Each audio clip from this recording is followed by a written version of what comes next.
Bonjour Christophe. Bonjour Damien. Nous sommes le 11 novembre aujourd'hui. Et ce n'est pas seulement un jour férié pour commémorer l'armistice de la Première Guerre mondiale. C'est aussi le Singles Day en Chine, autrement dit la journée des célibataires, journée de promo exceptionnelle. Christophe, d'abord, d'où vient cette fête ? Bien à l'origine, le Singles Day, donc la fête des célibataires, vous l'avez dit, c'est une blague d'étudiants de l'université de Nanjing, qui est la plus vieille université chinoise et peut-être même la plus vieille université au monde, qui se situe un peu à l'ouest de Shanghai. Dans les années 1990, les étudiants avaient choisi le 11-11, 4-1 côte à côte, pour symboliser les personnes seules, une sorte de contre-Saint-Valentin chinoise. Et puis en 2009, l'homme que vous voyez ici, Jack Ma, qui est le fondateur d'Alibaba, a l'idée de faire de cette fête des célibataires une fête du shopping. Et depuis c'est devenu le plus grand rendez-vous commercial au monde. Le plus grand, je crois que c'était le Black Friday. Eh bien, vous aviez tort, et moi aussi, parce que je pensais la même chose. Mais en 2024, si on prend les chiffres, le Singles Day a généré plus de 1400 milliards de yuan, ce qui fait 203 milliards de dollars de ventes en ligne, selon Syntoon.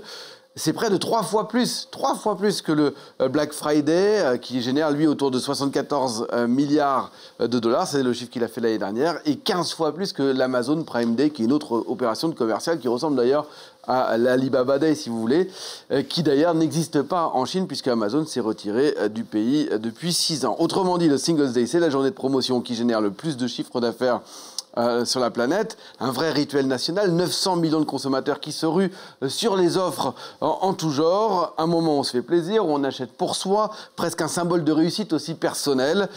Aucun autre événement commercial ne s'en rapproche. Mais qu'est-ce qui explique ce succès ?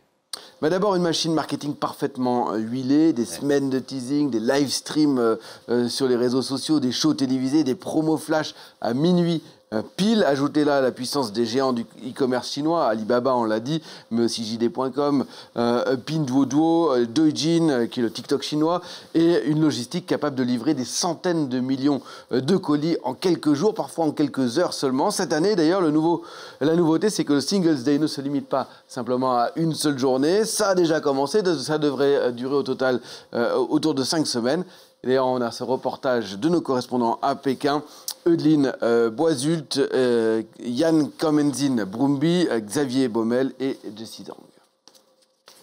Pour Angela, c'est la meilleure période de l'année.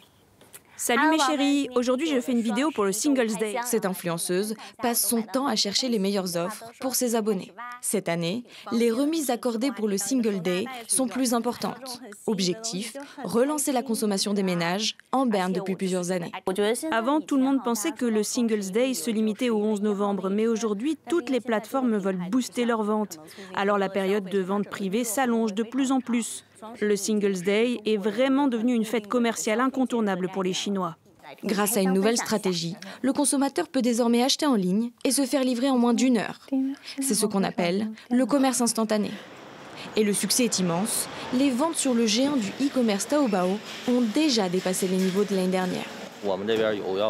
Ici, on expédie les colis dans tout le pays et on reçoit aussi les retours. Le Singles Day nous impacte directement. Depuis que Taobao a lancé cette activité, cela a eu un effet positif sur l'économie chinoise.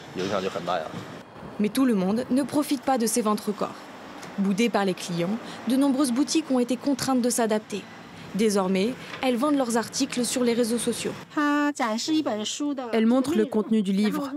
Si je veux l'acheter, je clique sur l'icône panier. Les gens ont déjà pris l'habitude d'acheter en ligne. Nous devons donc nous adapter. Si nous ne vendions pas de cette manière, nos ventes ne seraient pas suffisantes et nous ne pourrions peut-être même pas payer le loyer du magasin. En octobre, les autorités chinoises ont affirmé vouloir stimuler fortement la consommation, mais aucune mesure n'a été annoncée pour l'instant. Quant à la croissance économique du pays, le gouvernement table sur 5% pour cette année.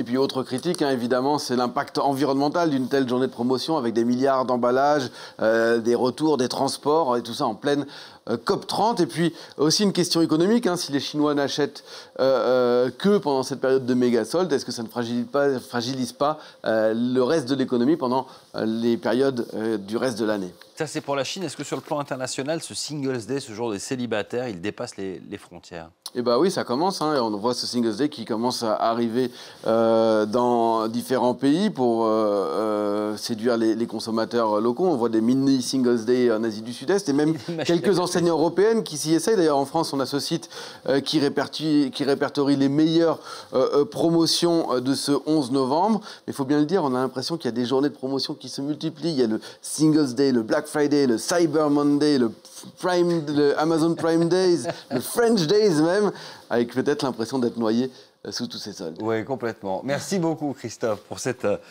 info éco. Allez,